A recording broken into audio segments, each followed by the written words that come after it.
I now want to spend some time talking about common evaluation biases. The first evaluation bias that I want to cover is the Halo-Horns effect. With this evaluation bias, the evaluator takes into account one factor and then puts that onto an entire performance. For example, an RA that perhaps is strong with community building and has connected well with residents and has done exceptional programs and their floor looks great, you then think, well, they're great at everything. And so you evaluate their performance in all of the factors as either really good or really bad.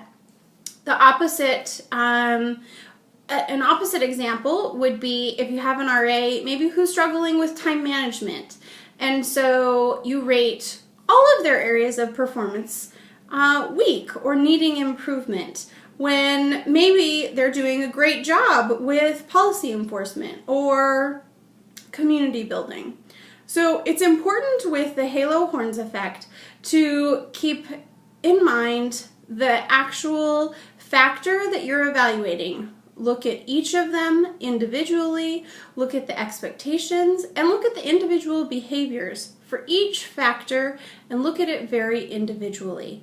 It can sometimes even help to write one factor in an evaluation and step away, take a break, and then come back to that evaluation and look at the next section.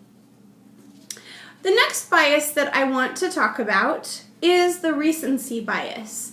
So this, as it might sound, if an RA has a performance issue or does something really great, in short order before you're writing the evaluation, let's say they're late for duty the night before you're sitting down to write their evaluation, and you may allow that one-time performance to impact your entire evaluation rating. The reverse can happen in the positive. Maybe you have an outstanding conversation with a staff member and you realize maybe they have a desire to go into student affairs and you just feel completely pumped and excited about the impact that you've made, and that happens the week before you sit down to write your evaluation, and then you write a glowing evaluation when maybe it should just be meeting expectations. So it's important to really think about the full picture, the full academic quarter or the academic year if we're in spring quarter, and make sure that you're not using examples that just happened just recently to inform the entire quarter. The third bias that I want to talk about is the central bias, or the high-low effect. So this is where you're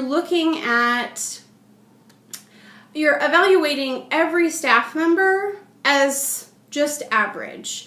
And you're looking at, well, they're pretty average on all of these things, and so everything is meeting expectations. And you fail to note if perhaps somebody is actually needing some improvement in an area, or if maybe in one of the factors they're doing really well. The high-low effect is similar in that you have a trend of rating evaluations in a particular way, but high-low is maybe you have a tendency to rate people a little bit higher than what the standard is, or maybe a little bit lower than what the standard is. So it's really important with the central effect or the high-low effect to be really paying attention to patterns. If you see that you're giving every single one of your RAs a meeting expectations for every performance factor, you've probably fallen into this central effect. And maybe you need to spend some time and really look, what are the specific performance factors? Is somebody exceeding your expectations, or does somebody need some improvement? The final effect that I want to talk about is the similar to me, or the contrast effect. So this is, as it sounds, you will rate an RA based on how similar to you they are or how different from you they are. And sometimes evaluators can see somebody who's very similar to them and evaluate that person more harshly or more favorably.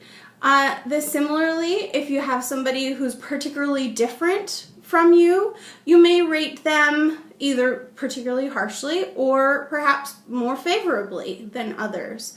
So it's really important with this effect to be paying close attention to, again, each individual, what their performance is, what the factor is, and be paying close attention to that sort of gut feeling of, oh, I really like this RA because they're very similar to me, or I really like this person because they make me think because they're totally different from me.